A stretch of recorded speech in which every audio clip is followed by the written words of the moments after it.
Look at that beautiful smile. Coach Prime. Yo, what's up, swag? And you already know what time it is, man. It's your boy Keon Lauren, aka KL Swag, back here with a video, man. Look, man, everybody react to Deion Sanders has one slight problem at Colorado. We are back here again with another Matt B. Great reaction, man. Let's check it out. Coach Prime is done. I think it's outstanding. I think it's awesome. I think it's great.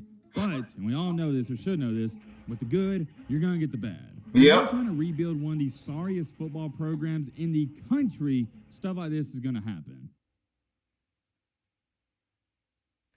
We're going to find out. Another night. Why don't y'all finish it in the comment section for me? Another primetime video. Before we go any farther, I gotta say, you guys have been absolutely crushing the like button on the Colorado videos. I've been noticing, and I appreciate that. I like to give credit when it's due. What did I say on the last primetime video? This holds true. You guys, we have a good relationship. You demand content, I supply it. Simple. But on a serious note, like I've stated, as long as you guys keep supporting the videos, liking, doing all that nice stuff, it tells me and shows me you want to see more, and I'm going to make more. Now, with that being said, let's lock in. Let's get down to business. Yesterday, what did we talk about? The Junction Boys. If you didn't see last night's video or yesterday's video, whatever you want to call it, go check it out. Trust me, it's a really good one. I told you guys the story of the Junction Boys. Well, not really the entire story, just a short snippet, but it's very important to the Deion situation. Why is it important? Because what Coach Prime is doing at Colorado is very similar to what Bear Bryant did at Texas A&M in 1954. I don't want to dive into that too much because you know how your boy Matt can be. I can get carried away, and I could probably talk about that for 30 more minutes. But if you want to know more information, go check out that video. Weirdly enough, I know I'm kind of contradicting myself here. We're going to piggyback off of that topic and talk a little bit about that in tonight's video. But the main topic we're going to focus on, and we're only going to talk about Colorado and Deion Sanders, is how and why Deion Sanders has won. Just one slight problem. I'm going to label this as a slight problem. I don't want you to get too overwhelmed and concerned, but it is something that does concern me, and it should concern you. And what makes this problem so, and I mean so fascinating to me at least, is that Deion Sanders, Coach Prime, whatever you like to call him, he caused it himself. This isn't something that has happened and he's got to fix. He caused this problem. I also do got to say, I strongly believe this problem will affect the football team in this up-and-coming season. We're going to talk all about that in tonight's video. And oh yeah, by the way, I do apologize this video is going up slightly later than I wanted it to. I had a busy day, you know, just life, it gets in the way sometimes. Do want to apologize for that. All right, Matt, blah, blah, blah. Oh yeah, if you like the content, consider subscribing. All right, Matt, blah, blah, shut the crap up. Now without further ado, let's get into it.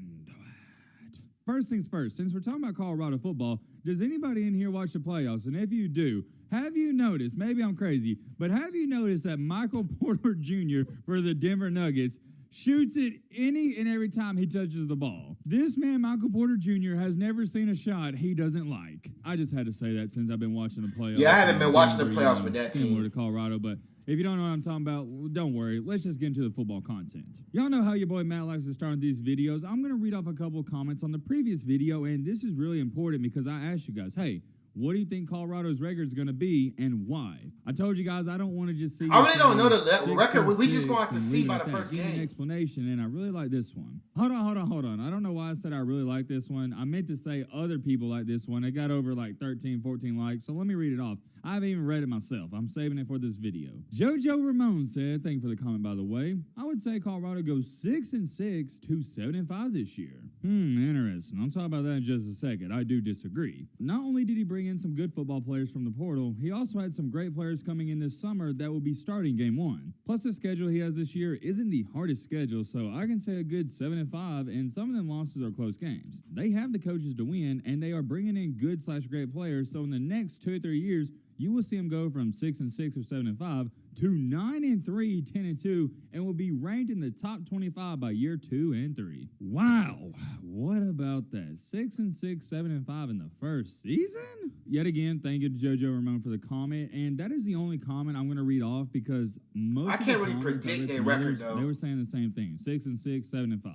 Me personally, and this is just me, I disagree for multiple different reasons. I think a lot of people, they think this rebuild is going to happen just like that, but I'm still expecting a slower pace than most others. I've seen a lot of Colorado fans say, yo, Matt, we're going to go at bare minimum 5-7, and next year, hey, we could go 7-5. I haven't really seen anyone say 8-4. And by the way, if you think Colorado is going to go 8-4 next year, I mean, depending on how the offense go, they could go 8-4. This could change, and I'm high on Deion. You guys, you know I love keeping up with this. You know I love Deion. You know I love everything he's doing. I got him going 3-9. But before you freak out and run to the comments, 3-9. So a lot of people, you're saying, hey Matt, we're going to go 6-6. I think they're going to go 7-5.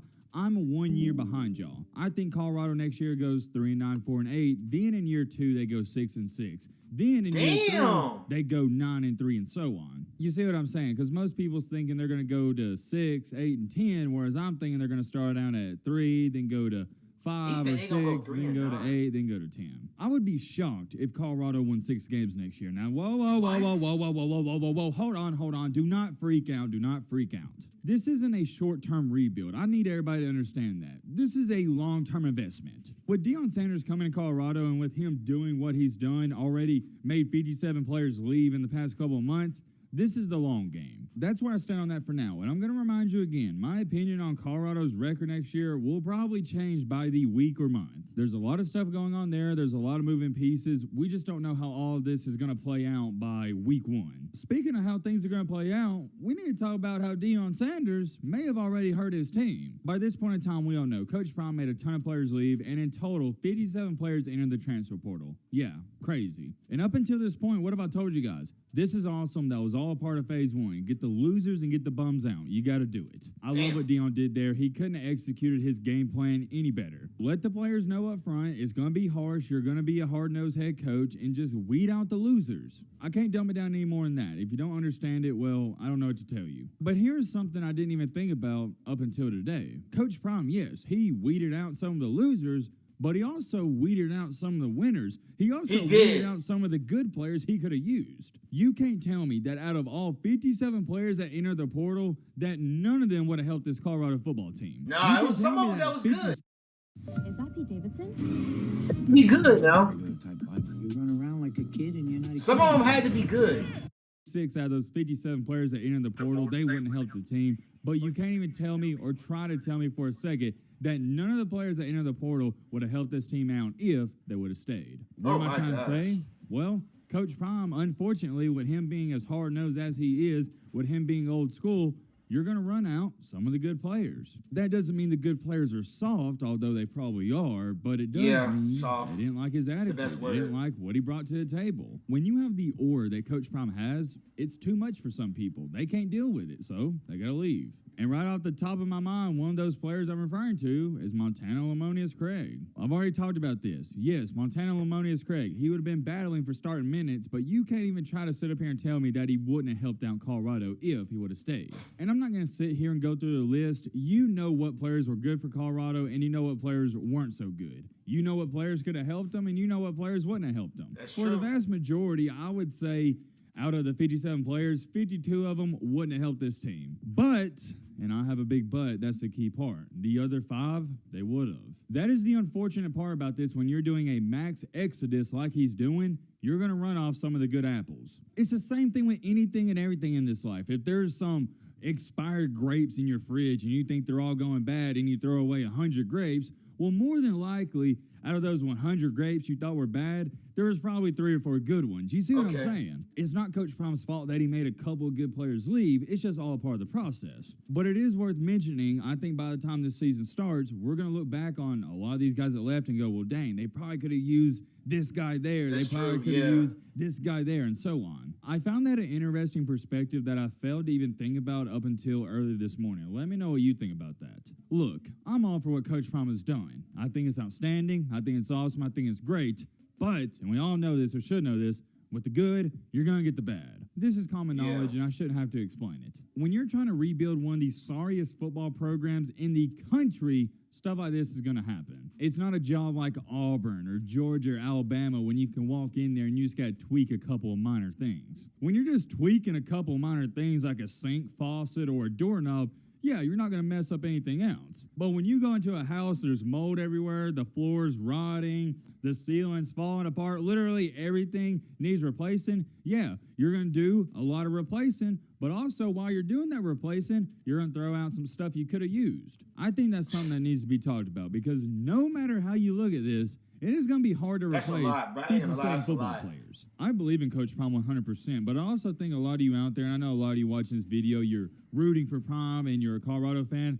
I think you need to look at this from my other perspective too, that this could not all be great. I mean, this could backfire. At least in year one, it could backfire because my biggest concern for this Colorado football team is depth. I know their starters are going to be A-okay, but what if a couple guys get banged up? I mean, we're talking about football, man. This isn't golf. You're going to see injuries. I am curious to see how this team is going to hold up in the fourth quarter of games. That's right. When you don't have a lot of depth, that is concerning to me.